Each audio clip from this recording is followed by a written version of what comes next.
¿Quiénes están? A ver.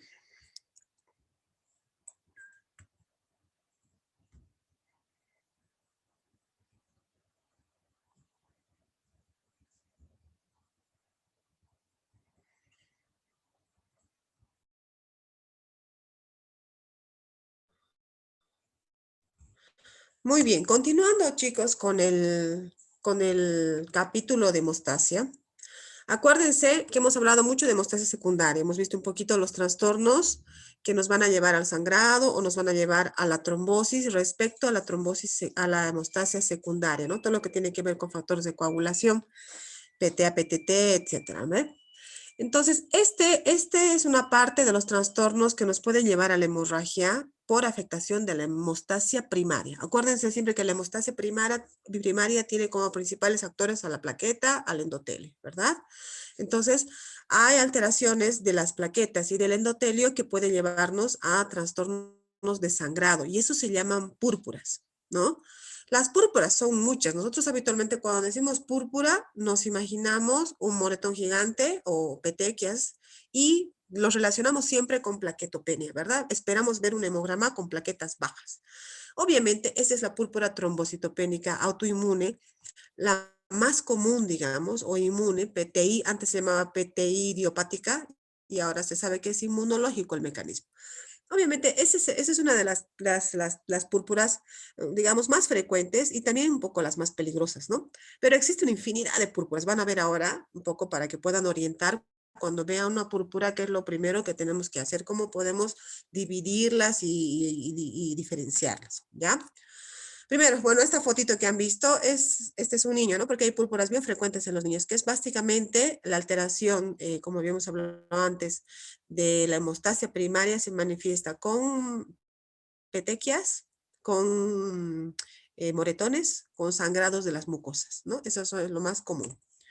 ¿Y qué había sido la púrpura? Es una extravasación de los glóbulos rojos a la piel o al tejido subcutáneo, o sea, una hemorragia de la piel, ¿no es cierto? De los pequeños vasos. Esta es una patología genuina de los trastornos primarios de la hemostasia. O sea, cuando vemos petequiado, eso tiene que ser algo relacionado o con el endotelio o con las plaquetas, ¿no? En general es así. Miren cómo se ve. Este es un petequiado importante, ¿no es cierto? Y es más, aquí veo unas como ulceritas, bueno, no sé, pero este sí es un petequiado importante. Suele verse muy bien el petequiado en los brazos, en las piernas, ¿no es cierto?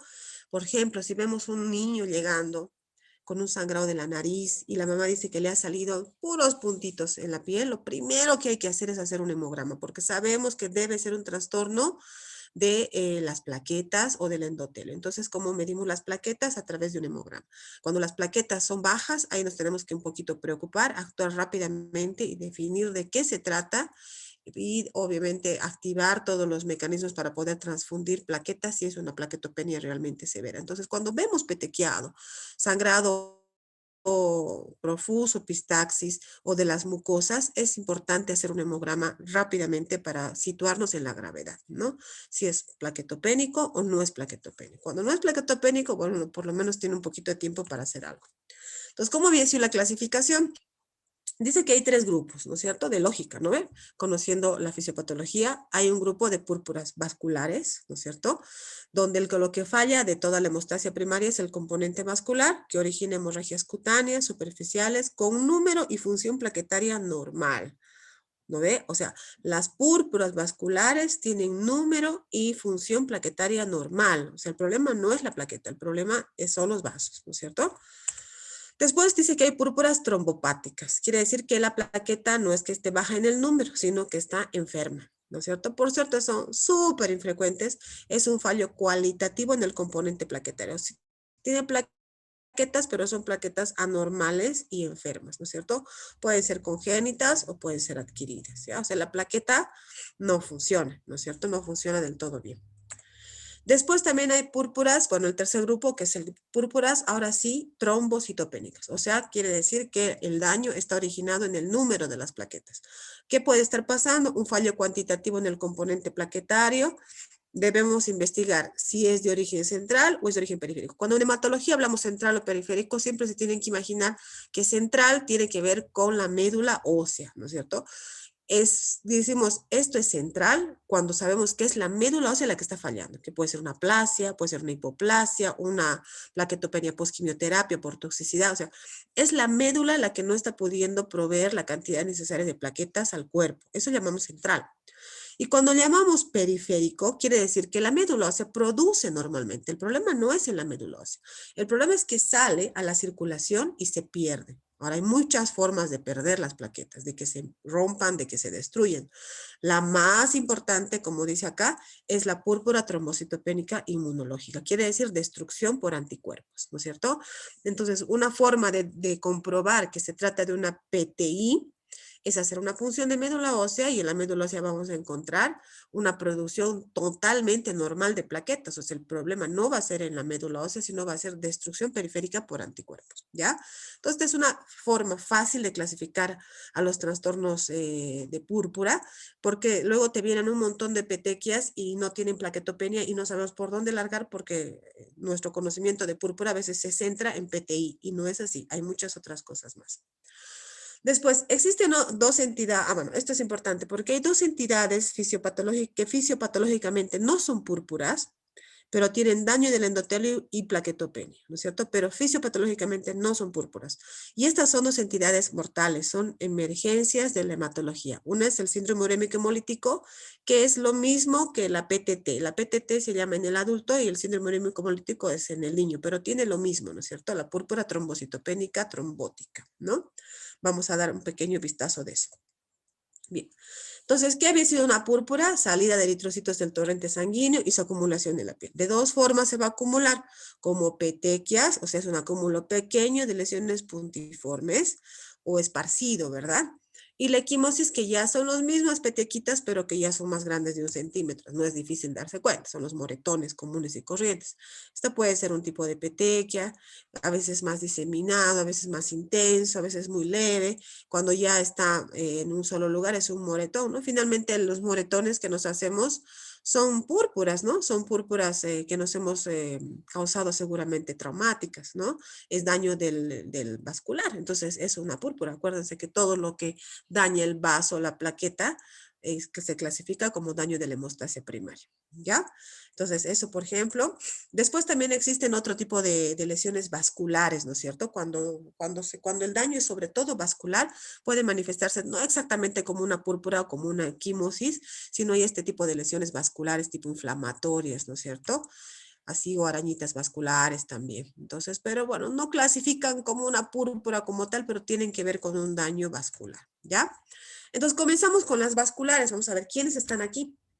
Dice que puede ser de origen inflamatorio, las famosas y bien difíciles de diagnosticar vasculitis, ¿no? Cuando no tenemos cómo explicar una lesión en la piel, esta es una vasculitis, ¿no? Porque es difícil de diagnosticar la vasculitis y sobre todo se hace por descarte, cuando ya hemos descartado todo y nos quedamos con ese diagnóstico, ¿no es cierto? Entonces, una de las púrpuras vasculares que es relativamente frecuente en los niños, sobre todo, se presenta más en los niños que en los adultos, es la famosísima púrpura anafilactoide de Schwann-Henoch. Digo famosísima, tal vez nunca la han escuchado, pero en un pediátrico se escucha mucho. Es una patología, es una púrpura común de los niños, porque les cuento que da sobre todo después de las infecciones, ¿no? O junto con infecciones, sobre todo de estreptococos. Entonces es algo medio común en los pediátricos, en el adulto no tanto. Y también aquí también califican las alergias por picaduras de insecto y las reacciones a los fármacos, ¿no es cierto? Como unas vasculitis. Entonces la de Schwann-Henoch, que es está bastante, que hay que tomarla en cuenta en los niños, sobre todo un niño que viene con una púrpura en las piernas sobre todo, y que le hacemos un hemograma y no hay plaquetopenia. Entonces no es PTI, la PTI también es frecuente en los niños. Ahí nos manejamos la posibilidad de que sea una Schwann-Henoch, ¿no? Suele aparecer entre los 2 y 5 años, es adquirida, con frecuencia se relaciona a enfermedades estreptocócicas o tuberculosis, ¿no? Esto es interesante porque nosotros tenemos tuberculosis un montón acá en Bolivia. También se relaciona con la ingesta de fármacos, como por ejemplo los barbitúricos, ¿no es cierto? Entonces, está en ese contexto. El contexto más típico es una infección. Ha tenido una faringitis, alguna cosa con cocos y después pues ha desencadenado una púrpura de Schwann y no hay plaquetopenia. Acuérdense que es vascular. Le hago un hemograma y está completamente normal. El chico está lleno de petequias, pero no hay plaquetopenia. Entonces eso les tiene que hacer sospechar de una Schwann. Bueno, no sé si se dice así. Yo le digo Schwann, pero siempre les he escuchado decir así a los pediatras. Las lesiones purpúricas son elevadas, simétricas, sobre todo en las extremidades inferiores y en la parte posterior de los muslos. Es típico que el pediatra lo sube a la camilla al niño y le hace pararse de espaldas. Y ahí se ve típicamente en la púrpura posterior, ¿ya? Puede ser intensa, puede ocasionar necrosis, hay edema, urticaria, hay fiebre, hay artritis, o sea, es una cosa muy aparatosa que asusta mucho, pero no tiene plaquetopenia, entonces la gravedad disminuye. Y a veces también hay lesión renal con hematuria y albuminuria. Entonces es bueno hacerle una función renal y una orina, ¿verdad? Para poder ver un poco esto y ayudarnos con el diagnóstico, ¿no? Es más o menos así. Bueno, no, la verdad que es más o menos como la primera foto que vimos, pero en la parte posterior de las piernas. Yo siempre digo, he visto varias veces y nunca le he sacado foto y la de los libros son una macana. Ahora, es bien decepcionante porque no tiene buen tratamiento. La verdad es que es muy poco lo que hay que hacer, ¿no? Los episodios dicen que son autolimitados por suerte, o sea que hay que esperar, ¿no? Hay que esperar, hay que corregir obviamente la infección que está ocasionando este problema si es que todavía está presente. Y a veces utilizamos un poquito de corticoides. Bueno, los pediatras usan un poco de corticoides como para disminuir la vasculitis, ¿no? La inflamación. Si no hay respuesta, se puede usar algún tipo de inmunosupresores como la ciclosporina, todo con el objetivo de bajar un poco la respuesta inmunológica del cuerpo, ¿verdad? Y hay que tratar la enfermedad de base, hay que encontrar la infección y tratarla. Entonces es bien aparatosa, los papás vienen chillando, por eso cuando pasa eso, cuando hay una púrpura muy intensa, lo primero que tienen que hacer es hacer un hemograma. Si hay plaquetopenia severa, bueno, sí es para salir gritando, ¿no? Porque es una emergencia. Pero si no tiene plaquetopenia, es simplemente vascular y se puede tratar con calma y hay que sospechar su anexión, ¿ya? Después hay enfermedades vasculares asociadas a un componente inmunológico. ¿Qué quiere decir esto? Todas estas enfermedades inmunológicas. Cuando hablamos de inmunológico, pucha, nos imaginamos un mundo de cosas que no sabemos. Entonces, ¿qué tenemos que hacer? Tenemos que leer, porque la inmunología es parte muy importante de la medicina interna y no le damos la importancia necesaria. Y así como podemos comprender los mecanismos hemostáticos, como podemos comprender los mecanismos cardíacos, respiratorios, que son bastante más objetivos, es importante comprender los mecanismos inmunológicos. Eso es vital porque hoy por hoy existen múltiples enfermedades inmunológicas y como ya vivimos más, como nos afrontamos a estímulos diferentes, desarrollamos a veces anticuerpos a muchas más cosas y seguramente este tipo de enfermedades van a ser mucho más frecuentes en el futuro. Y además se van a diagnosticar de mejor manera también, ¿no? Porque antes por ahí tenía un lupus y nunca se supo de que se murió, ¿no es cierto? Porque no había lo suficiente para darse cuenta que era. Ahora sí ya podemos diagnosticar. Entonces, ¿cuál es el problema? Que todas estas enfermedades inmunológicas, acuérdense, la inmunología quiere decir que el cuerpo tiene la capacidad de reconocer lo propio de lo ajeno. Esa es la capacidad del cuerpo perfecta. Cuando ese equilibrio se rompe, comienzan las enfermedades inmunológicas. Si el cuerpo empieza a no reconocer las plaquetas, por ejemplo, se llamará púrpura trombocitopénica, autoinmune, ¿verdad? Si el cuerpo deja de reconocer las articulaciones, se le llamará artritis reumatoide. Si el cuerpo deja de reconocer el tejido conectivo y el colágeno, se llamará lupus eritematoso sistémico. Si el cuerpo deja de reconocer, por ejemplo, la glándula lacrimal, será ¿cómo se llama? Un síndrome de Sjögren, ¿no? Entonces, no importa qué es lo que esté atacando, pero el mecanismo es exactamente el mismo. Lo han debido llevar, por ejemplo, en anemia hemolítica autoinmune, que es una enfermedad inmunológica donde el cuerpo no reconoce el glóbulo rojo y lo mata, ¿no? Entonces, todas estas enfermedades inmunológicas, que sea cual sea su nombre, tienen el mismo origen, el mismo trastorno, pueden ir acompañadas de vasculitis, ¿no es cierto? Y a veces la vasculitis es lo que termina matando a este paciente. Por ejemplo, puede ser una paciente lúpica súper bien controlada, hemos evitado un trasplante renal porque hemos cuidado súper el riñón, ¿no es cierto? Entonces, y a medida que pasa el tiempo, deja de responder a su medicación inmunosupresora y empieza a causar manifestaciones tipo vasculitis, por ejemplo, en el pulmón, ¿no? Y termina muriéndose por una vasculitis, ¿no es cierto? Que no se ha podido controlar. Entonces, las vasculitis son acompañantes de las enfermedades inmunológicas y a veces se tornan muy graves, muy graves. Y a veces pueden manifestarse como lesiones tipo púrpura. Y a veces no, a veces son internas, riñón, hígado, a cualquier lugar le puede dar vasculitis cerebro, ¿no? Pero cuando se ven en la piel, hay que pensar que es una púrpura en un paciente con una enfermedad inmunológica, una púrpura vascular. No es trombocitopénica. Se le hacemos un hemograma y está normal, ¿ya?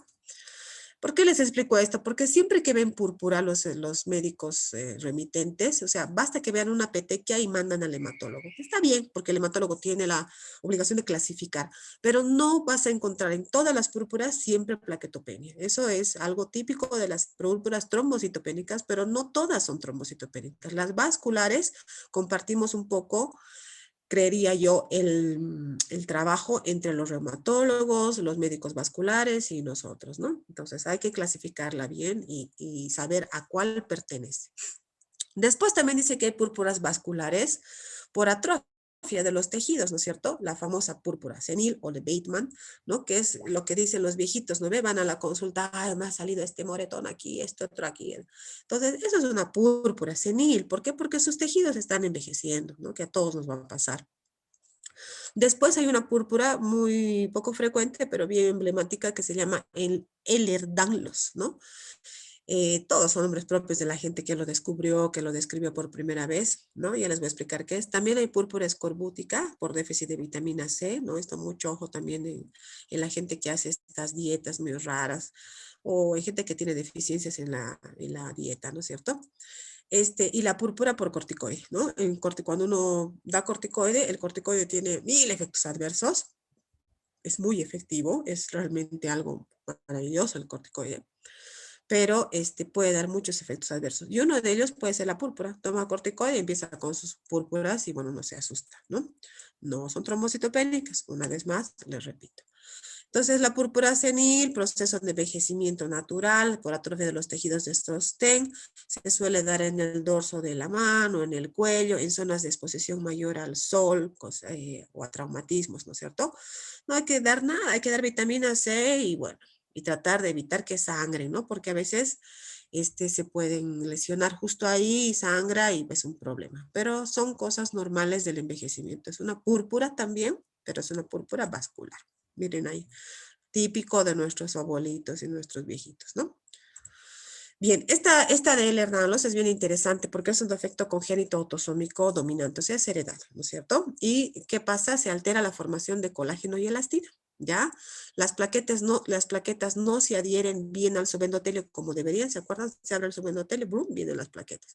Y hay fallo en la hemostasia primaria, o sea, hay una púrpura, ¿verdad? Vascular, sin trombocitopenia. ¿Y qué hay? Es bien chistoso porque esta gente tiene hiperlaxitud articular y cutánea y a veces pseudotumores. Es esta gente que tiene púrpuras y tiene además estas cosas raras, ¿no? Que tiene hiperlaxitud, ¿no? Es más, hay nomás bastantes casos. De hecho, siempre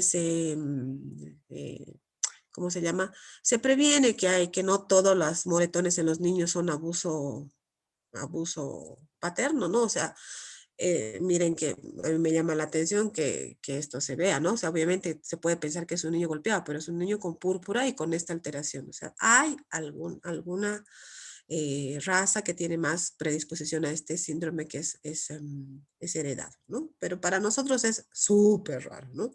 Vemos una púrpura en niño y es lo último que pensamos. Pensamos primero en el Ehlers-Danlos, pensamos en PTI, ¿ya?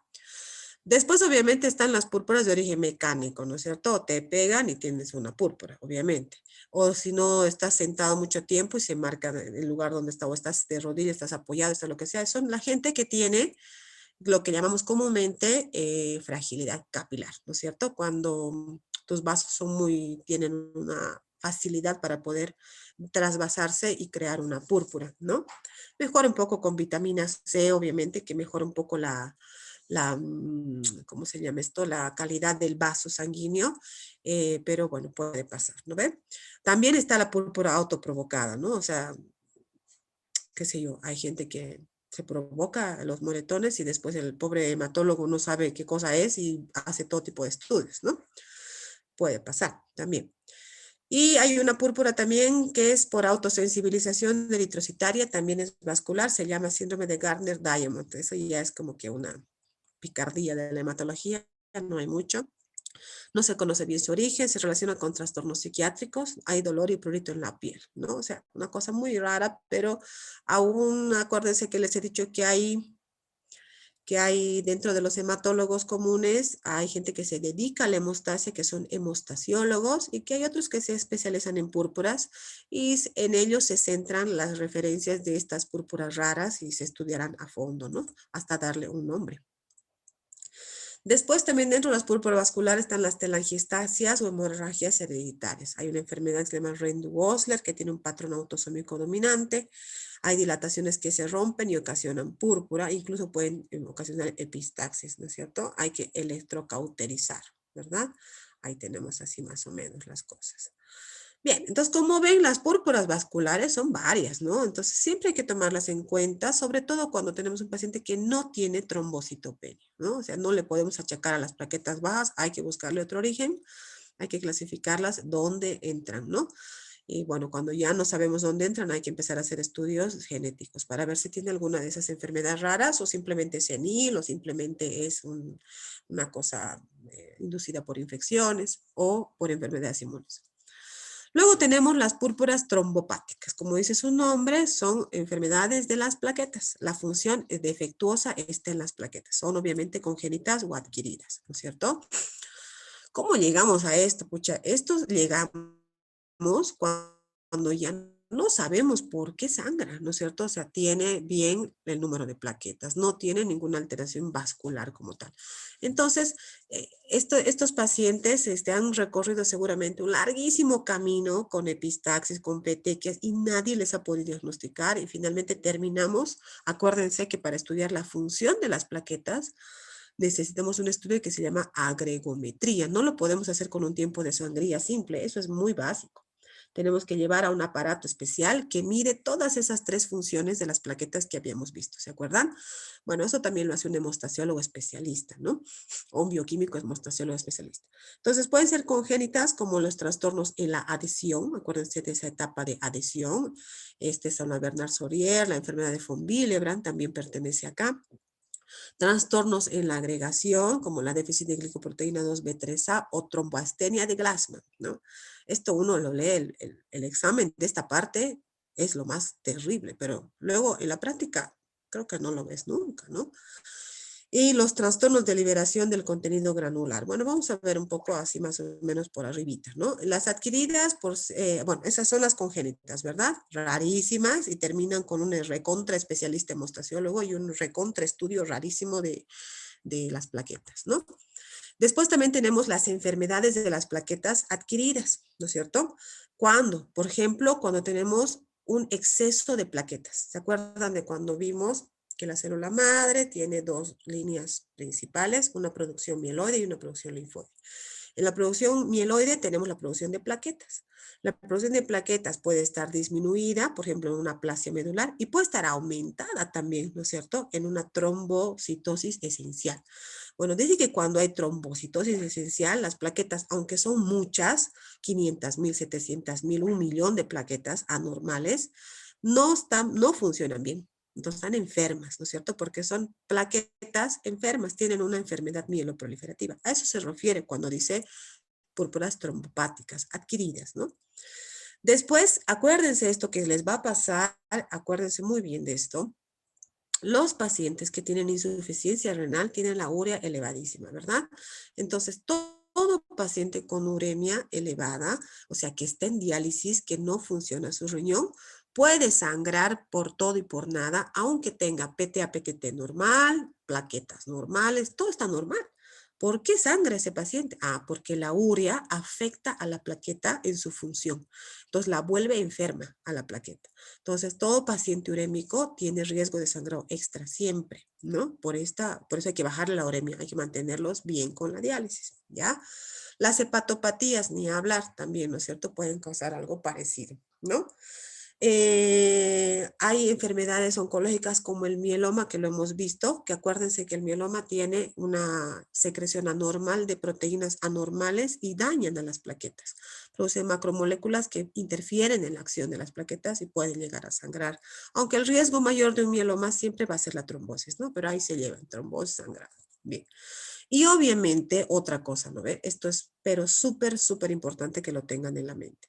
Un paciente que tiene tomando un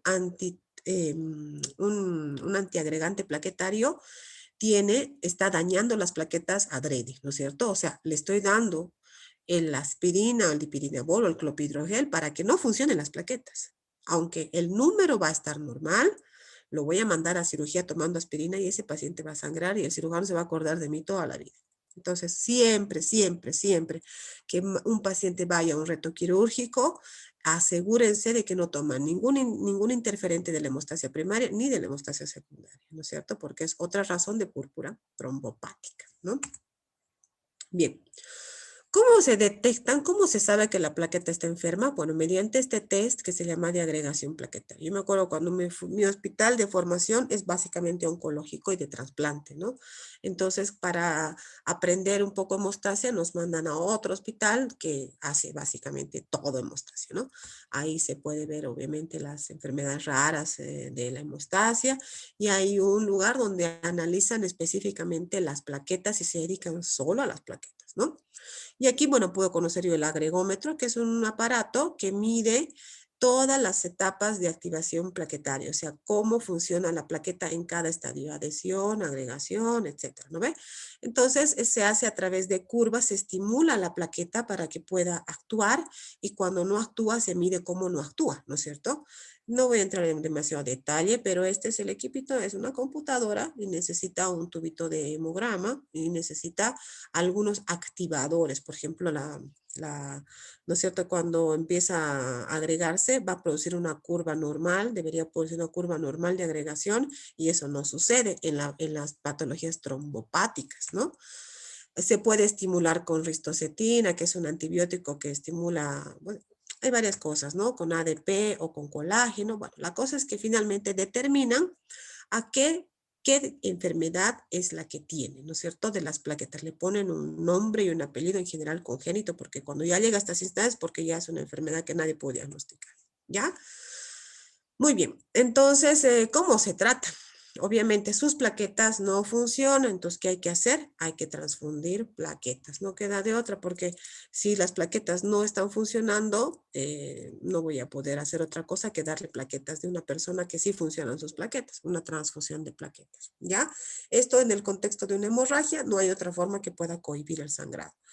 Y nada, si no, después lo otro es tratar la enfermedad que está causando este problema, tratar la uremia, etcétera, ¿no es cierto? Si puedo resolverla.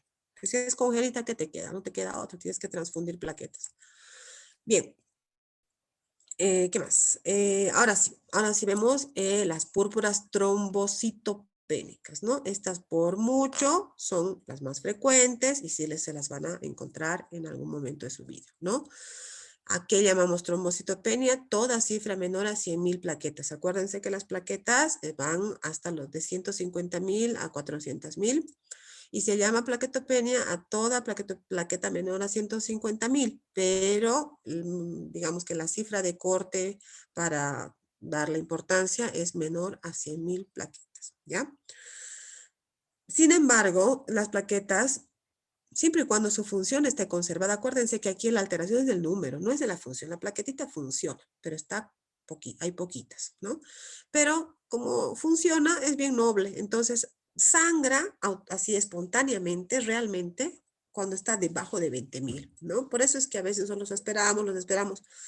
Sobre todo, por ejemplo, cuando hacemos quimioterapias de alta dosis, cuando vamos a trasplante, los pacientes entran en aplasia, ¿verdad?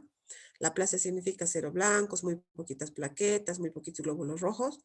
Y ahí nosotros tenemos que transfundir plaquetas por aféresis para poder cubrir esa necesidad de plaquetas. Pero como sabemos que los sangrados en general son de preocuparse cuando las plaquetas son menos de 20.000, lo esperamos, ¿no? No transfundimos demasiado.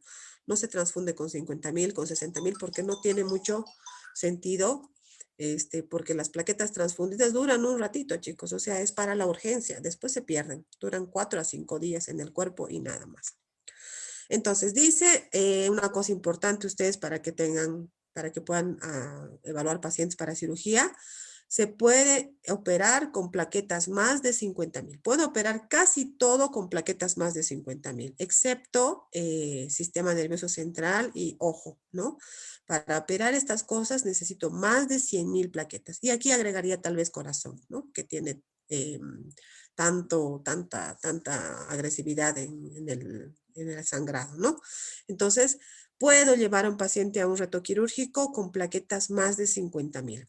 Eso es lo que se sabe, los cirujanos no lo aceptan, ¿no? O sea, quieren siempre plaquetas normales, entonces es un problema eso. Pero nosotros sabemos que con más de 50,000 podría afrontar casi cualquier reto quirúrgico, ¿ya? ¿Por qué les digo esto? Porque a veces tenemos pacientes con patologías hematológicas que viven con plaquetas bajas y tienen que hacer algo quirúrgico y no nos aceptan, ¿no? Entonces, como sea, tenemos que hacer llegar a 100,000 y no, más de 50,000 debería poderse, ¿no?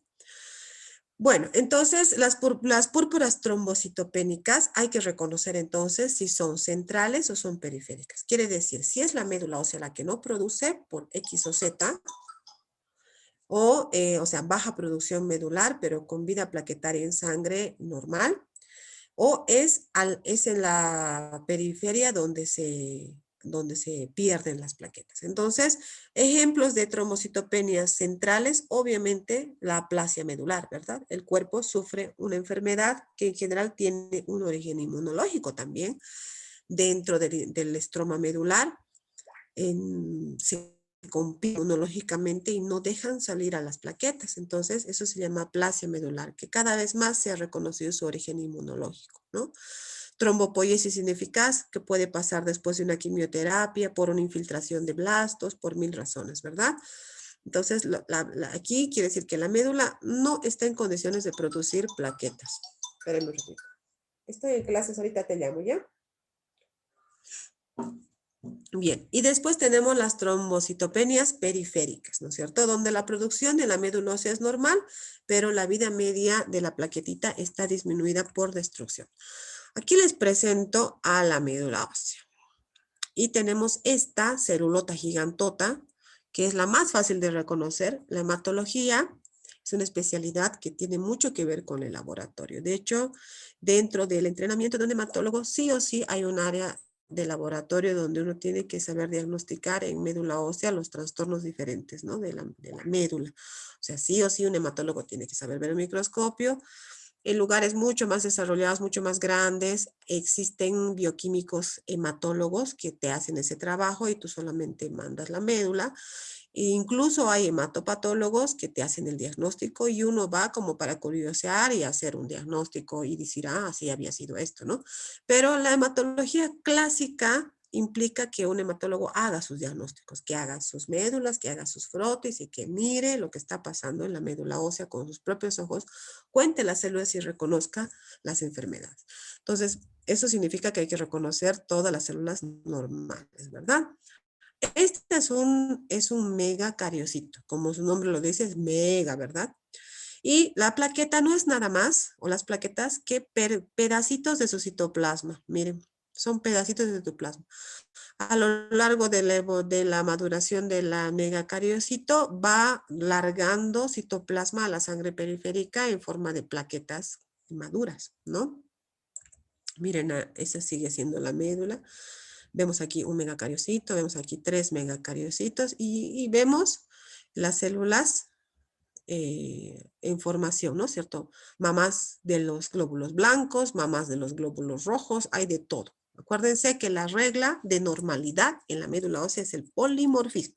Una médula ósea y una sangre periférica debe ser polimorfa, ¿no? Cuando hay monomorfismo, estamos en problema. Y aquí vemos en sangre periférica. Es una sangre periférica donde vemos siempre un background de glóbulos rojos, siempre. Estos glóbulos rojos se ven normales. Esto ya la han debido ver en anemia ferropénica, donde todos los glóbulos rojos tienen un halo blanquecino en el medio por su forma bicóncava, ¿verdad? Son así. Los pongo de frente y siempre van a tener un halo blanquecino en el medio que no debe sobrepasar 1/3. Si sobrepasa 1/3 son anillos prácticamente blanquecinos, eso se llama hipocromía, ¿verdad? Estos glóbulos rojos se ven normales, no son microcíticos. Aquí hay uno roto, pero es eventual. Y vemos dos glóbulos blancos. Estos son neutrófilos. Uno es neutrófilo maduro y el otro está a punto de madurar. Se llama callado, ¿no? Callado porque es una forma de callado, ¿no? De curva. Y estas son las plaquetitas. Mira, aquí hay una, aquí hay otra, aquí hay otra. Son una miniatura de cosas. Entonces, en un frotis de sangre periférica, por cada campo que veo, o sea, por cada redondo que veo, debe haber una que otra plaqueta, ¿no es cierto? Por ejemplo, vemos esta y aquí podemos ver que seguramente si veo el hemograma de este paciente debe tener trombocitosis, ¿no? O sea, sus plaquetas deben ser más de lo normal, porque miren en un campo cuántas ya estoy viendo, ¿no? El color no es muy importante, depende de la tinción, pero aquí tiene muchas plaquetas, ¿verdad? Incluso tiene los glóbulos rojos un poquito dismórficos. Pero siempre que yo veo, acuérdense siempre que el hemograma es simple y sencillo producto de una máquina tonta que trata de medir, de saber qué célula está contando a través de un haz de luz. La máquina de hemograma, que se llama contador hematológico, ponemos el tubo y la máquina lo que hace es afilar a todas las células, glóbulos rojos, plaquetas, glóbulos blancos, y trata de adivinar por su tamaño, por el haz de luz que les pasa, y algunas características de su forma, trata de adivinar qué es. Y te larga un resultado en un papel, pero eso siempre hay que corroborarlo con un frotis. Si me dice el frotis, por ejemplo, si este frotis, si este hemograma de este paciente me dice tiene 10,000 plaquetas, no le creo, ¿verdad? Imposible, porque yo estoy viendo un montón de plaquetas. Entonces, lo que espero encontrar son 400,000, 500,000, 700,000 plaquetas, ¿verdad? Entonces, siempre se corrobora con el frotis, es el trabajo del hematólogo, ¿ya? Bien, entonces las púrpuras centrales, plaquetopenia, anemia de Fanconi, pueden ser aplasias adquiridas, tóxicas también, ¿no? Alguna toxicidad de algún medicamento o de alguna cosa que hace que tengan plaquetopenia. Un tiempo teníamos toxicidad por algunos elementos para adelgazar. Las chicas tomaban cosas que, bueno, siempre son cosas que no las puedes identificar, ¿no? Estrellitas de no sé dónde, cosas, y causaban toxicidad en la médula y producían aplasias, ¿no? Y podrían ser plaquetopenia. Entonces puede ser de muchos orígenes, pero el tiro es que el problema está en la médula. La médula no produce plaquetas adecuadamente. Puede ser trombopoiesis ineficaz, la que acompaña a la anemia megaloblástica o a los síndromes mielodisplasicos. Quiere decir que trata, pero no logra, ¿no es cierto? Por falta, deficiencia de nutrientes, o en la mielodisplasia por una enfermedad que daña la médula ósea y no la deja madurar, ¿no? Eso se llama trombopoiesis ineficaz. Y las periféricas, bueno, aquí viene el grupo grande de enfermedades inmunológicas que causan trombocitopenia. Su máximo representante es la púrpura trombocitopénica inmune. Esta sí o sí tienen que saberla sospechar y mínimo orientar el diagnóstico porque es muy peligrosa, es benigna, que es peor, ¿no? Porque si fuera un cáncer, por lo menos tenemos una excusa para que vaya mal, pero bien peligrosa. También hay otras asociadas a síndromes linfoproliferativos, o sea, los linfomas, ¿no es cierto? Se pueden hacer púrpuras inmunológicas, o sea, por anticuerpos circulantes, o a fármacos, ¿no es cierto? Fármacos que causan anticuerpos y matan las plaquetas. Entonces, cuando hablo de púrpura inmunológica, estoy hablando que hay disminución de plaquetas por un evento de antígeno-anticuerpo. O sea, algo está ocasionando un anticuerpo y se están matando a las pobres plaquetas que la médula ósea produce con tanta necesidad, ¿no es cierto? Y también tenemos a las no inmunológicas, o sea, hay destrucción que tiene que ver con anticuerpos. El hiperesplenismo, aunque ustedes no crean acá, es bien frecuente. ¿Por qué?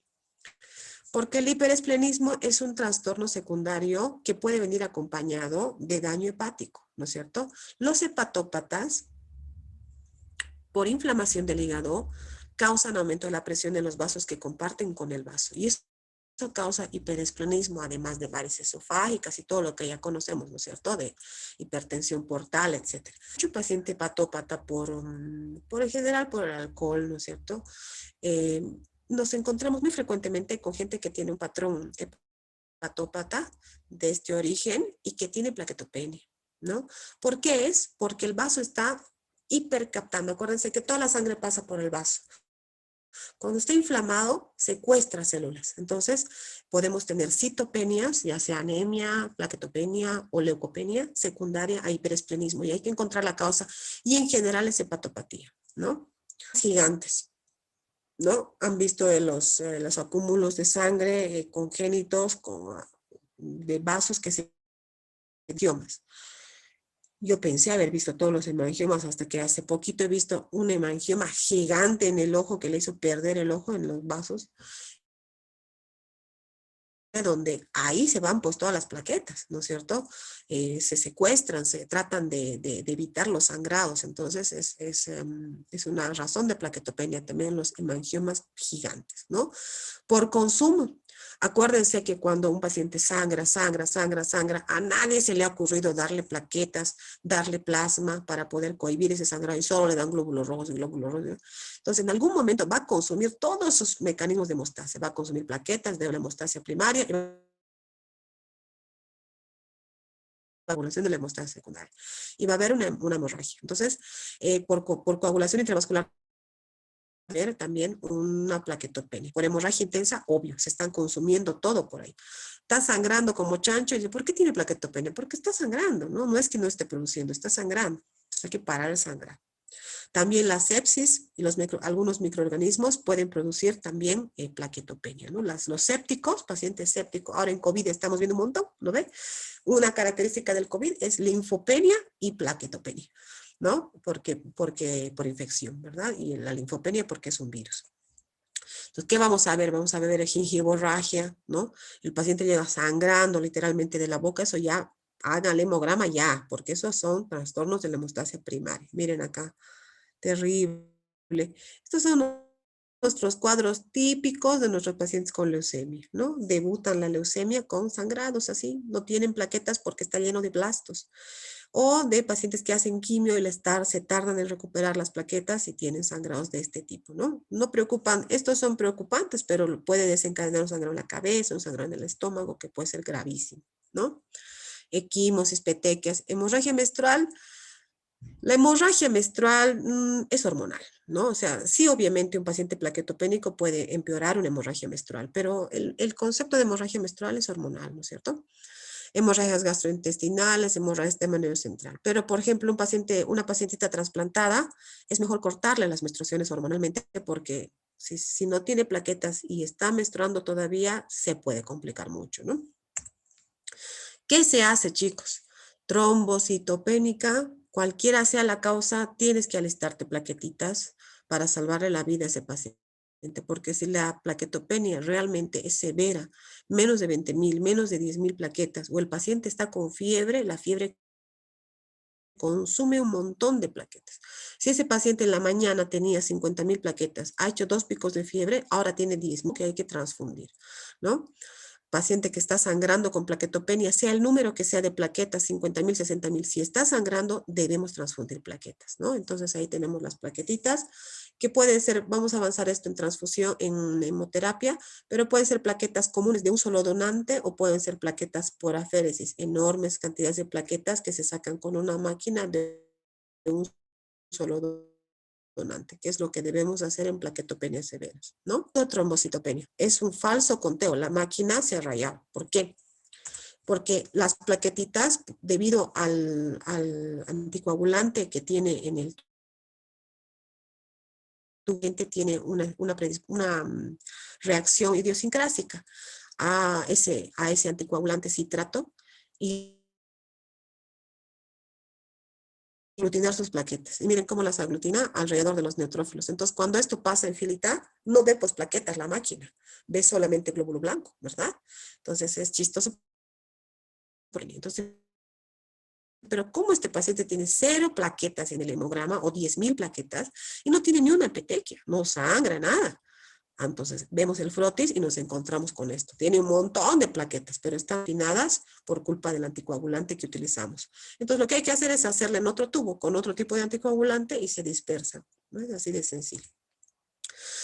Bien, después tenemos este trastorno. No vamos a hablar mucho porque una eternidad, es algo bien grave. Lo que tienen que saber de la PTT, la púrpura trombocitopénica trombótica, es que es una urgencia hematológica. Hay pocas urgencias hematológicas. Una de ellas, por ejemplo, la neutropenia febril, un paciente sin glóbulos blancos, sin neutrófilos y que tiene fiebre. Eso es urgencia, hay que dar antibiótico endovenoso ya, ¿no es cierto? Porque se puede morir. Otra urgencia es esta, la púrpura trombocitopénica trombótica. El origen está en el endotelio, ¿ya? Dice, por eso dice, ¿no es cierto? No es una, o sea, fisiopatológicamente no pertenece a este tipo de enfermedades purpúricas, pero tiene el origen en la hemostasia primaria, ¿no?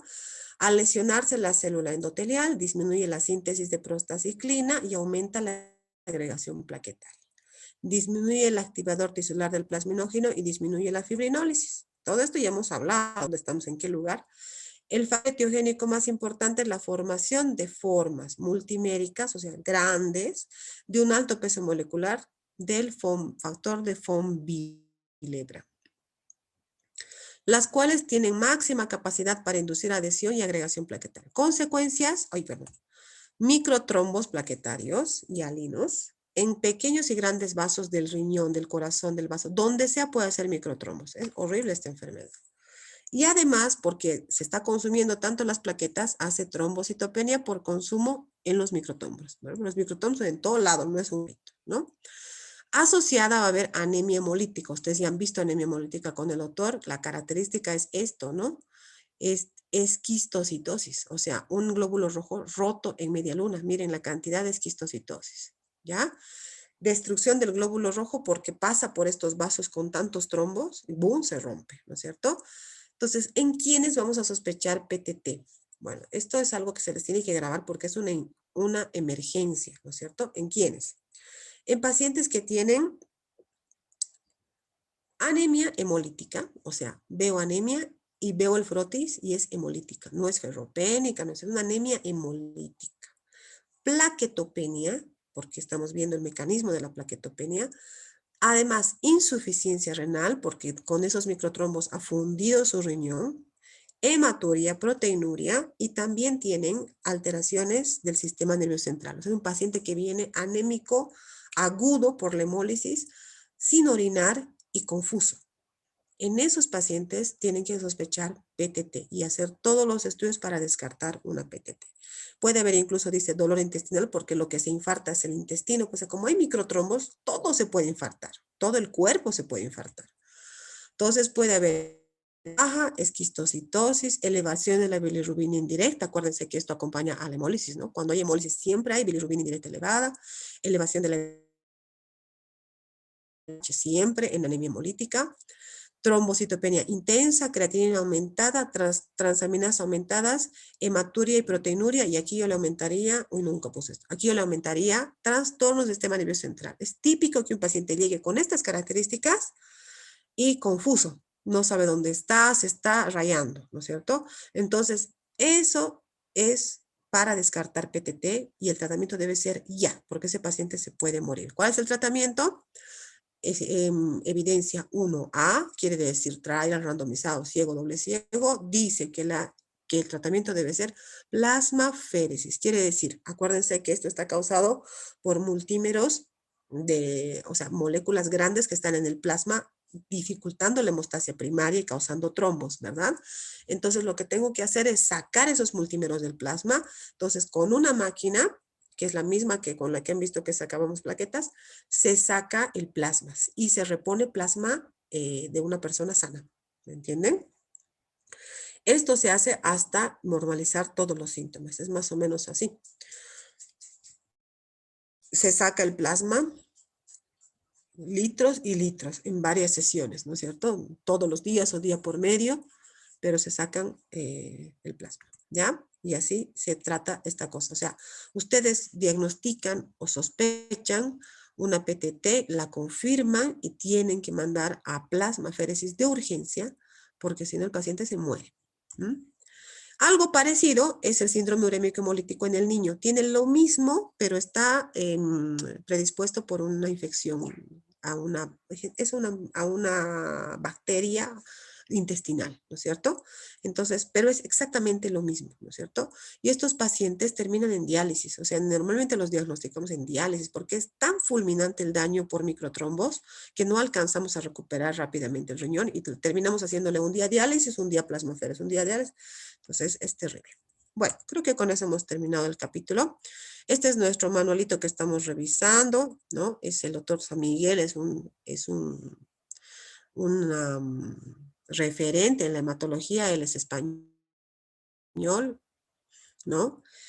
Y tiene su libro porque él es docente también de la Universidad de Salamanca, que es la universidad más antigua, ¿no? Del viejo continente, y lo hace tan didáctico porque es docente del pregrado, no docente solamente de la especialidad, ¿no? Entonces, por eso tiene una visión muy simple de la hematología, que ustedes lo pueden leer en el libro, y ese libro les puede acompañar durante todo el tiempo funcionando sus dotes de médicos generales, porque la hematología suele ser algo muy incomprendido y negado, ¿no? Cuando hay una cosa hematológica, no quieren ni ver, ya lo mandan al hematólogo porque basta que tenga leucopenia de 3000 y no quieren investigar por qué es. Te abre mucho el horizonte para poder ver estas cosas. Luego tenemos un libro de hematología que también es el del doctor Miguel Sanz, José Miguel Sanz, que es España también, porque España tiene muy buen nivel de hematología, Europa en general,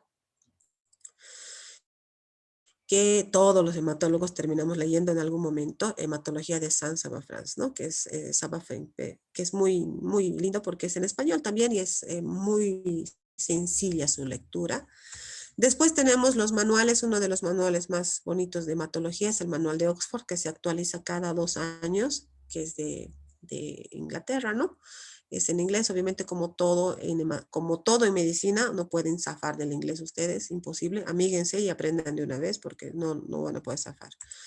Y tenemos el famoso libro de los hematólogos que nace de la actualización de cada 3 años del Congreso de la Sociedad Americana de Hematología, donde actualizamos todos los temas de hematología en un libro, la SAP, que lo leemos todos los residentes en formación y todos los hematólogos en general para actualizarnos cada tanto, ¿verdad? Esto es en cuanto a libros. Después, pucha, para actualizarse en artículos, hay millones de cosas, ¿verdad? Y este es el libro base, así como tenemos la base ¿cómo se llama? En Medicina Interna de Harrison y de Farreras. Bueno, este es el libro clásico de hematología que han estudiado los hematólogos de todo el mundo, desde que ha empezado la hematología, el libro de Williams, que es bien complicado. Y de aquí son los exámenes, ¿no? O sea, por eso es que siempre hay que terminar un libro, chicos. Yo sé que nosotros en la facultad, porque yo también me formo en San Simón, pensamos que vamos a asistir a las clases, vamos a tomar apuntes, vamos a leer las diapositivas y vamos a escuchar lo que ha dicho el doctor 10 veces, vamos a poner play, replay y vamos a probar. Sí, probablemente sí apruebe, ¿no es cierto? Pero no están aprendiendo. O sea, para aprender una materia tienen que sumergirse en la lectura, comprender, resumir, deducir qué es lo más importante. Ayudados, obviamente, por lo que le pueda decir yo, por lo que puedan ver en el internet. Ahora, en las plataformas ustedes buscan clase de púrpura. Van a ver 10 tipos, tal vez estudiantes, que lo hacen mejor que yo. ¿Me entienden? O sea, ese no es el problema. Ustedes tienen que forjar conocimientos sólidos de las materias con la lectura. Y nosotros estamos acostumbrados en San Simón a no terminar libros, o sea, ni soñamos en terminar el Farreras, y está mal, porque estamos en 4 año, debemos terminar un libro, ¿no? Debemos, por lo menos medicina interna, o las materias más importantes de cada año, ¿no? Fisiología, por ejemplo, ¿cómo se llama? En la de fisiología. Ay, ¿cómo se llama el de fisiología? El Gaiton, Me doctora. he venido un blanco. Guyton. Ese libro que es la base, ¿no es cierto? Patología de Robbins. Es excelente libro. Entonces, tienen ustedes que pensar en terminar libros de las materias que están cursando. No estudien para probar porque se van a arrepentir, van a desperdiciar 6 años de su vida conceptos vagos y difusos que no les van a ayudar cuando tengan que ver a un paciente. Entonces, esfuércense en aprobar, obviamente, tienen que hacerlo con todas las mañas que a veces representa aprobar, leer exámenes. Yo no digo que no hagan eso. Hay que aprobar, hay que ser vivo también, hay que aprobar, pero tienen que aprender. Entonces tienen que sentarse y leer. Hoy día he aprendido púrpuras, voy al libro y leo púrpuras, se me va a quedar, voy a acuñar conceptos, porque aquí en la teoría repasamos los temas más importantes, no repasamos hemofilia, por lo menos yo no pienso repasar eso, no son cosas súper infrecuentes, pero PTI, mieloma, linfoma, tienen que saber, ¿no? Y así con todas las especialidades en todos los años que cursan, generalmente lo mismo, ¿no? Al año van a ver lo mismo, en clínica y en quirúrgica van a ver lo mismo. Entonces hay que ir ayudándose en los 6 años. Y esos son los libros madre de la hematología. Para que los conozcan, los puse ahí. Y bueno, entonces vamos a ver si el lunes hacemos un temita más de hemostasia. Déjenme ver cómo está mi tiempo con la Gaby. Y después de eso hacemos transfusión. Y terminamos con trasplante de médula para terminar la tanda de hematología y luego ya planificamos el examen. ¿Ya? Chicos.